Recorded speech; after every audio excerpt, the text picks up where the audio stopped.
현재 미친 연기력과 연출로 큰 관심을 받고 있는 승부. 바둑의 신하가 된다고 해도 지진 않을 것 같습니다.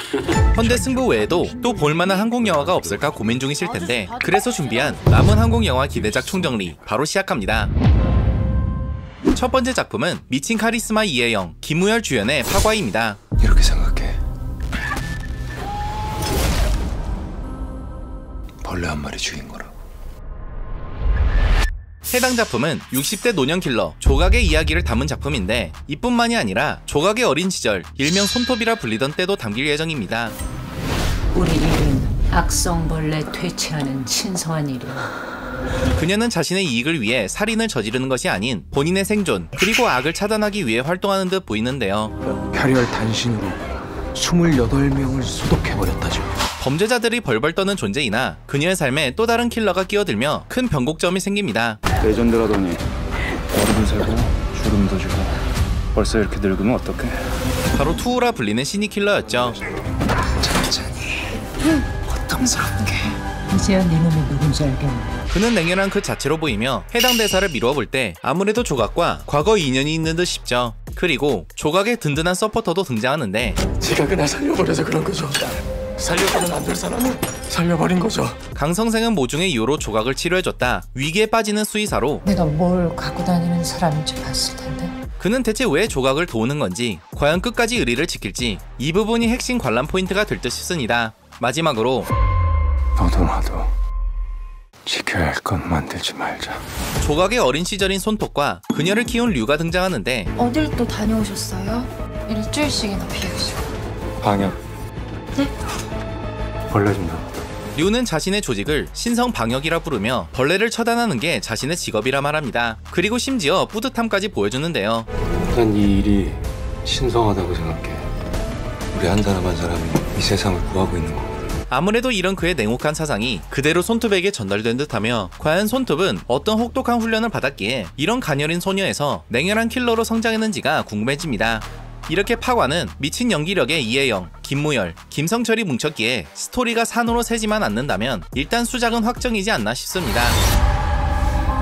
죽여도 되니?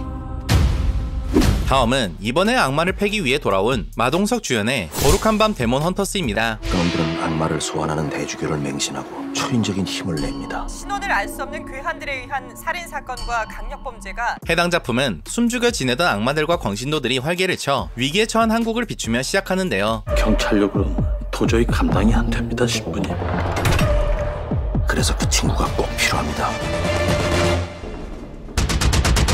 따라서 이들이 찾은 건 바로 강바오 크루, 일명 거룩한 밤 팀이었습니다. 핑케 바오, 악마를 찾아낼 수 있는 능력을 지닌 샤론, 그리고 든든한 서포터 김군호로 이뤄진 팀이었죠. 우리 은서한테 왜 이런 일이 벌어지는 거죠? 은서 씨 몸 안에 악마가 자리 잡고 있다는 거예요. 시작하자. 이들의 본격적인 활동은 은서라는 소녀가 악마의 빙이 되며 시작되는 듯한데요. 구마의식을 통해 은서를 구해낸 후 그녀에게서 빼낸 악마를 진실의 방으로 데려가 악마들의 본거지를 알아내지 않을까 싶으며, 이때부터 동석이 형의 미친 액션이 펼쳐지겠죠. 현재 해당 작품에 대한 반응은 마동석표 액션 영화니 일단 기대된다, 너무 뻔해서 안 봐도 될 것 같다, 이렇게 반으로 갈리고 있는데, 개인적으론 마동석이 악령을 패는 모습 하나만으로 일단 봐볼 만한 가치가 있지 않나 싶습니다. 범죄도시 악령편, 솔직히 어딘가 끌리잖아요. 까불고 있어.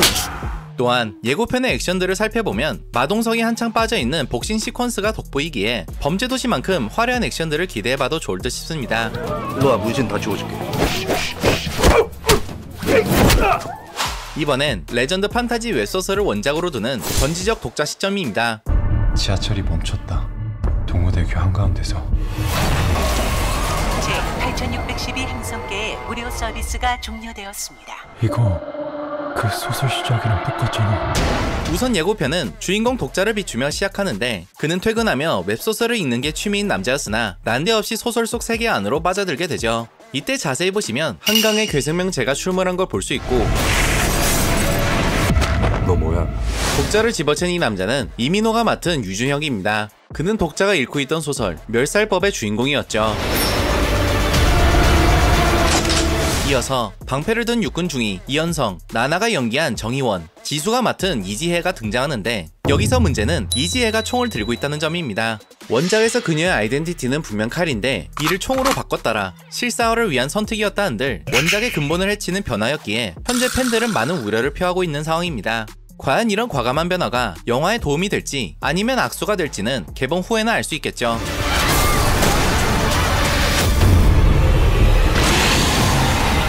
이후 봉개되는 다리, 총을 쏘는 중역, 그리고 튀어 올라오는 괴수가 모습을 보이는데 해당 괴수는 이전 장면에서 지나가던 녀석으로 보이며 원작 기준 7급 해수종 시커맨더로 예상됩니다. 무려 300억이 투입된 작품인 만큼 전독 시엔 이렇게 스케일이 큰 장면, 다양한 크리처들까지 총 출동시킬 예정으로 보입니다.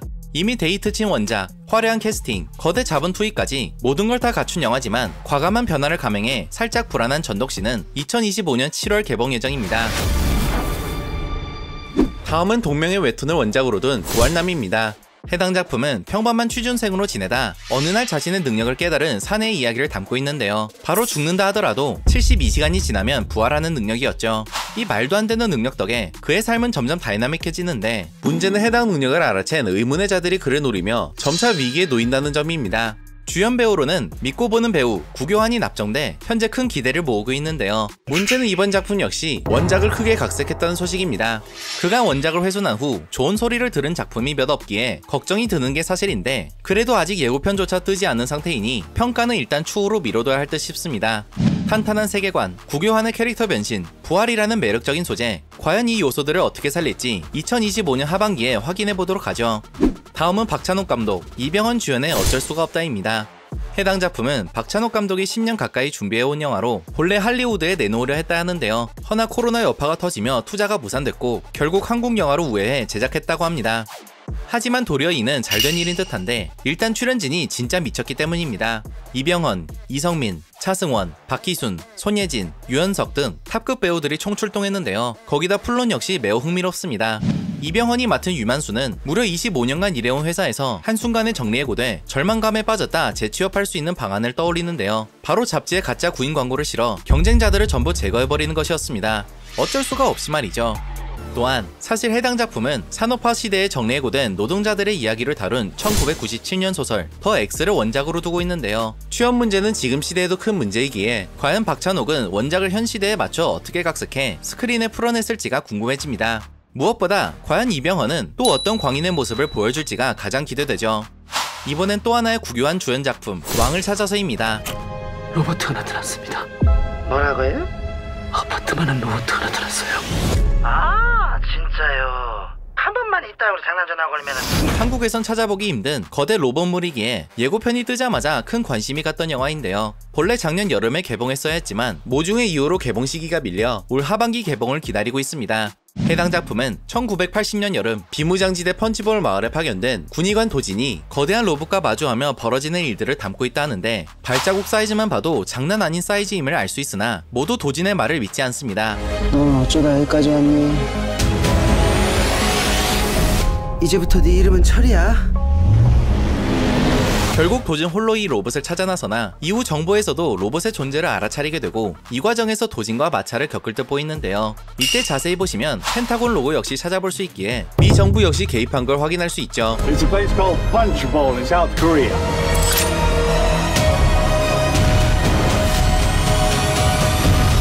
간만에 나오는 거대 스케일의 SF 영화인 만큼 제발 기대를 충족시켜줬으면 하는데요. 제작비 또한 300억을 넘게 쏟아부었다고 하니 이번 영화의 흥행 여부에 따라 한국 SF 장르에 부활 여부가 달려있을 듯 싶습니다.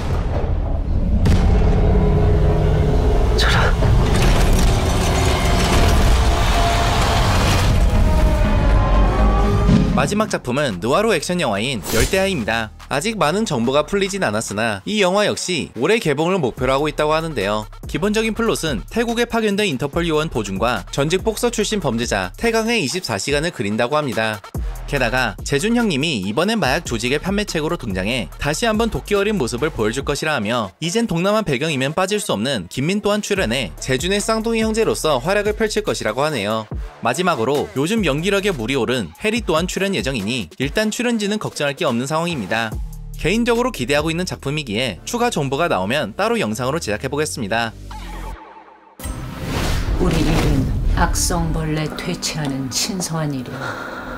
네, 오늘은 이렇게 앞으로 남은 한국 영화 기대작을 정리해봤습니다. 여러분들은 이 중 어떤 작품이 가장 기대되시나요? 이는 댓글에 남겨주시길 바랍니다. 오늘 준비한 내용은 여기까지입니다. 시청해주셔서 감사합니다. 지옥에서 보자.